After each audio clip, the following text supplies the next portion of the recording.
Hi and welcome to Hanwha Vision Europe Tech Tips. I'm Gordon, your trainer and guide at Hanwha Vision Europe, and today I will show you how to choose the accessories in DesignPro. In the previous video, we used the product selector to find your ideal cameras. You may want to watch that video before this one if you haven't already. DesignPro is accessible online at designpro.hanwhavision.cloud. In the Devices page, under the Project column, is the Accessories page. Click on one of the camera's ACC links to open it. A 3D render of the camera will appear when choosing different accessories. Under the camera on the right, choose the type of installation you want for your camera. You can choose between wall, ceiling, pole, corner, and parapet. The default installation accessories will list automatically, then you can make changes to suit your site's needs. I have the 5-channel camera here. If I would choose to mount it on the wall, I will get the following accessories. It's very easy to change, just select the drop down to choose a different type of accessory. In the case of the wall mount, I may want a back box built into the mounting arm to accommodate a PoE injector or media converter for fiber optic cabling.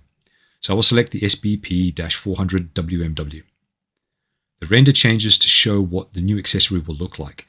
It will also update the reports, which you will see on another video. Double-click the image to zoom in on the camera and its accessories, or use the mouse scroll wheel. Let's take a look at a different camera. This is a standard Vandal dome. It is designed to mount directly to a ceiling without accessories, but I can add accessories to it. If it's mounted to a very high ceiling, I can install a drop pole to bring it down to a better viewing angle. I'll assume the ceiling is very high and install the SBP-900 CMW, which will hang the camera nearly a meter down. I can then add additional drop poles to make it go even further. Guide ropes will appear. I will leave this camera as it is here for the final installation, so that we can see how it appears on the bill of materials later. Additional accessories available from other manufacturers can be added to the manual add at the bottom of the page.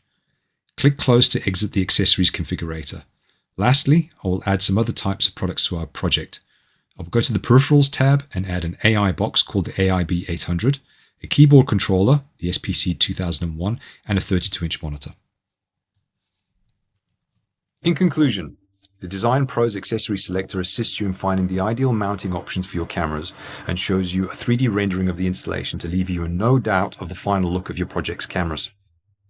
Each DesignPro tab has its own video describing why it exists and how to use it, available on our YouTube channel. Have a look for those now.